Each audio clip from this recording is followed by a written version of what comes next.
Hello and welcome to the Gothic Unicorn. This week I'm starting the renovations inside my doll's house with Grandmama's attic. This is its current state, just plain painted walls and a boring looking carpet. Oh, and a rather nice looking light fitting that doesn't work at the moment. None of them do. Now, this is where I'm starting. This is my starting point. If you've watched my house tour video, you'll know that this was done up as a sort of spare room, junk room, bit of an office. It never really had a proper purpose. That is about to change. My first step is to remove the carpet. Now, all my carpets are on pieces of board to make it easier because all my wiring is under there. And I'm sorry about the shadows, but I'm having a few lighting issues at the moment. But as you can see, the wire for the lights in the room below are there. I'm still going to cover that up, but I've got big ideas for this room. And with that, I'm going to go back to the craft room. I'm going to start by showing you something that I've made already, that I actually made quite a while ago when I first started thinking about Grandmama's witchy attic. And that is my fireplace, which is made from foam board. Perhaps you can see there. Nothing more complicated than a foam board construction. Now, this is in effect a series of boxes. The chimney is a box, the main body of the fireplace is a box with a hole in the front, and then the hearth is a box that I've added those extra supports for, just to make it nice and secure. It's simple as that. If you'd got boxes of the right sizes, you could use those boxes, but at the time I didn't. I did have foam board. So I made my fireplace out of foam board, and then I've made it look like stone. The stone is egg carton. Cardboard egg cartons have got a wonderful texture that works really, really well for stone. And to be fair, it doesn't matter what colour your egg carton is, because you can paint it really, really easily afterwards, which is what I've done here. I've painted it in the very mottled grey with a little bit of green, and I like how it's come out. Really easy, you know. Honestly, this is possibly the easiest way to get a stone effect. In order to disguise the edges where I'd cut the foam board, which doesn't always cut brilliantly, it must be said, I used some wood filler. Now, I applied a thin coat of wood filler along the edges of my mantle here, and then I sanded it back once it was dry, just to make it look smoother, but it has given it quite a nice sort of stony texture once it's been painted. So, you know, this is actually a fairly easy piece to do. Obviously, it's no good me giving you the measurements because I made it to fit my room. And my attic room has got a lower than normal ceiling because it's an attic room. And what I also did is I used Granny and decided how tall I wanted it to be in relation to her. You could just use a 6-inch ruler, you know, to represent a 6-foot person and figure out where you'd want it in relation to them. But I'd got the doll, so I used her. I have added a hanging rail, which you can see inside the fireplace. And there is actually a little hook, which, because this is lying down as runoff, which I made out of some jewellery wire. I twisted the jewellery wire quite a number of times on top of itself to make it stronger. and then made a loop that goes over the rail, and then I've got a hook which will hold my little metal cauldron. This is actually going to be a lit piece. I'm going to have a glowing fire, and I've made a little firebox very roughly. Again, this is more foam board and some cardboard on the bottom, I believe. I think that's just cardboard.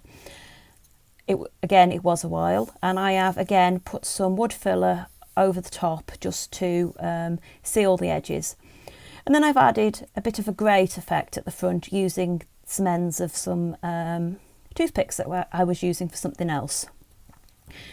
I've got the LED that's going to go in there, and I'm going to build a little fire, and then it's going to be wired out through the back of the fireplace and along the edge of the wall in the room, hopefully.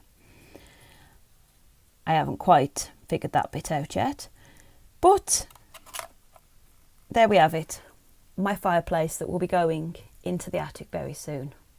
To make the floor, I'm going to use some recycled packaging. This is a nice big cereal box that I've got down here that I've flattened out, and obviously that is going to get cut into planks when I get that far. Now, this is the carpet that was in that room. It's the self-adhesive carpet that you buy for dolls' houses, and it is stuck to a cardboard backing piece. So I'm going to make a cardboard backing piece to put my wood planks on. To do that, I've got some thin cardstock. This is probably about 150 GSM. It just happens to be some that I've got, which is also why it's blue. I'm not sure where it came from, but I gained a pack of this size cardstock at some point, and I'm not about to not use it. It's not going to be seen, so that's great. So I'm going to measure my carpet piece, and cut a matching size piece out of that. I have cut my cereal box down into more manageable pieces. These are pieces that I can cut with my paper trimmer into planks to make my floorboards. Now I'm trying a technique that I've seen on YouTube by Black Magic Craft, and he used it to make siding at a smaller scale. But this is where you use the cardstock from food packaging and you add texture to it. Now I'm doing this with my pokey tool. You need something that's got a fine metal point, and basically I'm just going along the boards and I'm putting in what will become faux wood grain. Now it's not going to be brilliant because I'm doing it by hand, but as you can see, hopefully if I get this in shot, you can see that I've got lines in there, and what I'm hoping is that when I put a finish on this, a paint finish, I can at least get some texture, so it'll look a bit more like wood rather than bits of cardboard stuck to the floor. The backing cardstock has been cut to size, and then what I've done is I put lines every 3/4 of an inch, because my floorboards are going to be 3/4 of an inch wide. That is equivalent to a 9-inch floorboard, which for a house of the age that mine is supposed to be is not unreasonable. What I've done is I've put a line of black permanent marker along here, so that if when I put the floorboards on, there's slight little gaps, there's not going to be any blue showing through. I'd much rather it be black than blue. So I have completed my wood graining. I don't know how well you can see this, but you can see, you should be able to see at least some of the lines. It's not going to be perfect, but it is at least going to give the impression that there's texture on the floor. And my next step is to then cut these sheets into 3/4 inch planks. So that's what I'm going to do now. I have covered my base card with my packaging floorboards. Now I didn't film this, I intended to, but there was an awful lot of noise from outside and it just was not possible at the time. So I've now got a sheet that is my floor and it fits. I have bin and dry fitted it in the room. So now I can start on transforming this textured slightly packaging into a more realistic looking wood floor. To start my colouring process and following on from the scratching wood grain into the surface that I learned from Black Magic Crafts, I've also borrowed his technique of protecting the surface with a layer of Mod Podge and black acrylic paint. Now I don't think there's enough paint in my Mod Podge because mine is quite uneven colour wise, but I'm hoping that once I add my actual wood colour over the top, this is going to make my floor look really nice and worn and old, which is the look that I'm going for. I have now added the colour to my floor. Now this took a while because I put very thin coats and I didn't coat all of it in one go. Now I didn't actually paint this. I used paint, but I also used kitchen towel to apply it, to rub it on. So I was doing basically a plank, a bit more than a plank at a time, sort of putting it on and wiping it off and putting more on, because I want the floor to look very aged.